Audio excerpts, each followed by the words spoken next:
समाजमनाचा वेध आणि आपुलकीची सेवा देणारे आपले news channel Erala news. Khatav तालुक्यातील वाकेश्वर येथे नुकताच श्री रामनवमी उत्सव मोठ्या उत्साहात संपन्न झाला। आठवडाभर सुरू असलेल्या या उत्सवात दिग्गज कीर्तनकारकांची कीर्तने तसेच परिसरातील भजनी मंडळांचे सुश्राव्य भजनी झाले। यामध्ये तांबवे येथील ज्येष्ठ कीर्तनकार हरिभक्त पारायण प्रदीप महाराज नलवडे यांच्या कीर्तनास श्रोत्यांचा चांगला प्रतिसाद मिळाला। या कीर्तनात त्यांनी संतांच्या अभंगावर चिंतन करण्याबरोबर शिवछत्रपती आणि स्वराज्य रक्षक छत्रपती संभाजीराजे यांच्या जीवन कार्याचा इतिहास जिवंत करण्याचा प्रयत्न केला। यावेळी वीरशिवा काशीद यांच्यासारख्या मावळ्यांची स्वामी भक्तीची महती सांगितली। रात्रीच्या जागरामध्ये सातेवाडी येथील विठ्ठल रुक्मिणी भजनी मंडळातील गायकांनी माझ्या ग दुधात पाणी, गवळण सांगते गवळींना, यशोदाचा खटाळ काना, रडू नको बाळा, मनमोहना, मुरलीवाला, खोड्या नको करू बाबा अशा एकपेक्षा एक सरस गवळणीची गायन करून उपस्थितांना मंत्रमुग्ध केले। यामध्ये पेटी मास्टर सुरेश नामदास, मृदुंगमणी सोमनाथ वाघमारे, गणेश डोंबाळे, महेश बोटे, निलेश कोळेकर, श्रीकांत माने, नकुल मुळे आदींनी सहभाग घेतला। वाकेश्वर येथील हरिभक्त पारायण रवींद्र फडतरे यांचे जागराचे कीर्तन झाले, तर वडगाव येथील जयराम स्वामी मठाचे मठाधिपती विठ्ठल स्वामी महाराज यांच्या काल्याच्या कीर्तनाने उत्सवाची सांगता झाली। या कीर्तनात त्यांनी श्रीकृष्ण चरित्रातील अनेक प्रसंग सांगितले, तसेच सांगते प्रसंगी पर्यावरणाचा संदेश देत वृक्ष लागवडीचे आवाहनही केले। नीट ऐका, पुन्हा पुन्हा मनुष्य जीवन नाहीये। तुमच्याकडे असणारी सत्ता, तुमच्याकडे असणारी संपदा, तुमच्याकडे असणारं ऐश्वर्य, तुमच्याकडे असणारं ज्ञान सारं काही पणाला लावा आणि पुन्हा माणूस म्हणून जन्माला येईल असं सांगा। नाही बांधवा, एकदा जगायचंय, बस आता एकदा जगायचंय। नीट ऐका, एकदा जगायचंय। मिळालेली सुवर्ण संधी म्हणजे मनुष्य देह आहे, मनुष्य जीवन आहे, मनुष्य जगण आहे। हे जीवन अशा प्रकारे जगावं। तुम्हाला एक वाक्य सांगून जातो, माणसानं असं जगावं, माणसानं असं जगावं की मरताना जगल्यासारखं वाटा। अत्यंत महत्वाचं बोललोय तुमच्या समोर। जेव्हा घरघर लागलेली असते, डोळ्यानं दिसतं पण बोलता येत नाही, बोललेले ऐकायला येतं पण प्रत्युत्तर देता येत नाही। त्यावेळेला संपूर्ण जीवनाचा चित्रपट आपल्या डोळ्यासमोरून जात असतो। काय केलं, कसं केलं, कुठं केलं, काय केलं, मी कशा करता सांगतोय, ऐका। जगणं आहे, प्रपंच आहे, आपण प्रापंचिक माणसं आहोत। प्रपंच सोडा असं कोणीही साधू संतांनी सांगितलेलं नाहीये। ह्याची थोर भक्ती आवडते देवा, संकल्पावी माया संसार। तात्पर्य एकच आहे, जगावं, व्यापक जगावं, यथार्थ जगावं, परिपूर्ण जगावं। मी नेहमी सांगत असतो, जगावं कसं रामायण शिकवतं, मरावं कसं भागवत शिकवतं, पण राष्ट्रकर्ता जगावं कसं छत्रपती शिवाजी महाराजांचं चरित्र शिकवतं, आणि राष्ट्रकर्ता मरावं कसं हे धर्मवीर संभाजी महाराजांचं चरित्र शिकवतं। मला सांगा ना, काय प्रसंग आहे, कदाचित सांगितला काय मला माहित नाही, पण ज्या वेळेला औरंगजेबाच्या समोर शंभूराजे होते, असा खांबाला बांधलेले वधस्तंभाला संपूर्ण अंगावर जखमा झालेल्या आहेत। इराणमध्ये कायद्याला घालतात तसा विदूषकी पोशाख त्यांना घातलेला आहे, डोक्यावर तख्ता कुलाव होता, त्याला लाकडी टोपी घातलेली आहे। सगळ्यांनी प्रयत्न केला, 3 प्रश्नाचं उत्तर देत नव्हते, 3 प्रश्न विचारले जात होते। स्वराज का खजाना कहाँ है, हमारी तरफ से कौन कौन गद्दार था, और मुसलमान बनोगे, इस्लाम कबूल करोगे। 3 प्रश्न विचारले जाते, एकाही प्रश्नाचं उत्तर दिलं नाही। 15 फेब्रुवारी 1689 पर्यंत हे चाललेलं होतं। तिथून मात्र त्यांची धिंड काढली, शंभूराजांची धिंड काढली। कुणी अंगावर माती फेकत होतं, कुणी दगड फेकत होतं, कुणी वेगवाकडं बोलत होतं, कुणी समोर जायचं आणि पाण्यानं भरलेला तांब्या त्यांच्या समोर असा उलट करायचा. कारण 12 दिवसामध्ये अन्नाचा घास आणि पाण्याचा थेंब नव्हता शंभू राजांना. त्यांनी तडफडावं म्हणून त्यांच्या समोर असं पाणी ओतलं जायचं. 17 फेब्रुवारी 1689. कुणाच्या प्रश्नाला उत्तर देत नाही म्हणून तो औरंग्या स्वतः आला.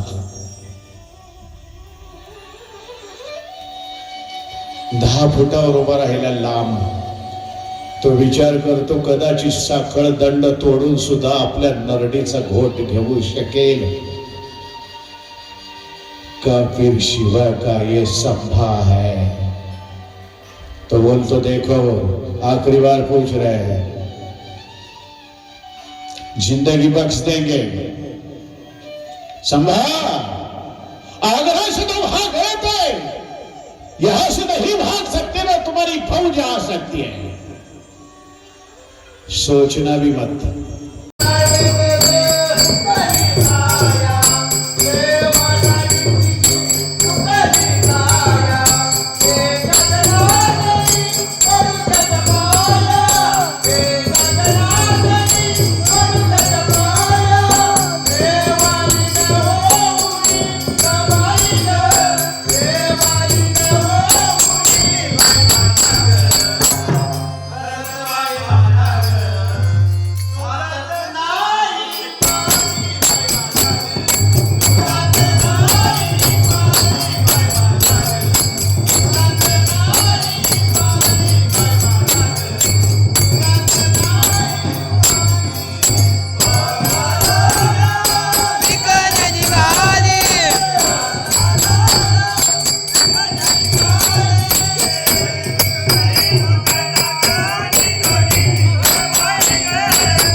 उपदेशभर सांगितली. कुणी सांगितली?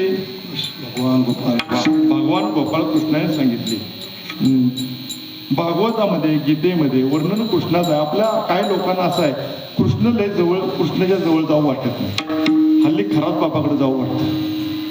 कुणाकडे जाऊ वाटतं? हा, आता एक बाबा लय फेमस झाला. त्यानं तर इतकं वाटोळं केले. सांगण्याचं तात्पर्य काय, बरं तिथं जावं माझं काय मत नाही, पण गेल्यानंतर आपल्याला जिथं सुख समाधान मिळतं तिथं आपलं आयुष्य खर्च करावं. महाराष्ट्रातला वारकरी संप्रदाय हा शुद्ध आणि सात्विक संप्रदाय आहे. आणि आमच्या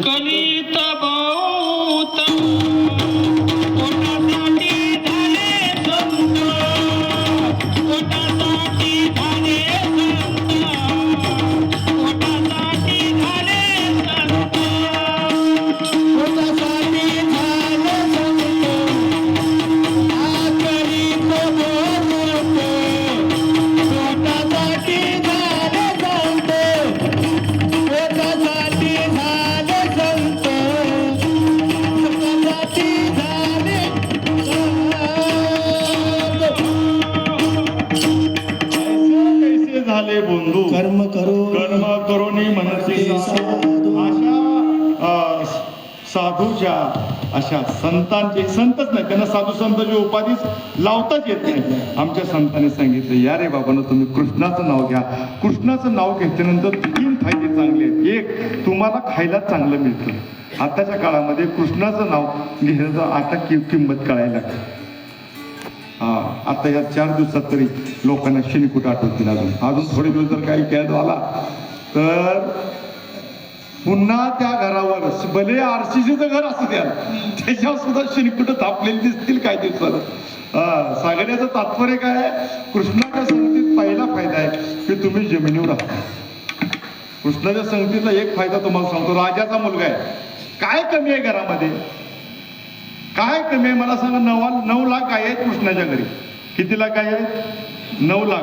मी कधी कधी विनोदानं म्हणतो 9 लाख गाय तर दूध समजा म्हणतो 2-3 लाख ह्या किरकोळ गायी असतील आपल्या, दूध न देणारे किंवा काय नाही. एक भाकड गाय. 5 लाख गायी समजा दूध देणाऱ्या असल्या तर घरात दुधाची काही कमतरता कमी आहे काय? मला वाटते पाण्यानं कृष्णानं आंघोळ केलीच नसेल. हो, दुधानं, देशी गायच्या दुधानंच आंघोळ केली असेल. आणि लोण्याचं काय करावं? लोणी काय घरात वाटीभर असेल काय? ज्याच्या घरात 5 लाख गाय आहेत, विचार करा त्याच्या घरामध्ये लोणी, मला वाटते त्या काळात रांजण होता मोठ्याची मोठी, मनभर अगदी लोणी भरपूर. आणि त्या लोण्याचा मी कधी कधी विचार करतो, जेव्हा तूप कडे उठ असतील अख्ख्या गावात काय वास येत असतो.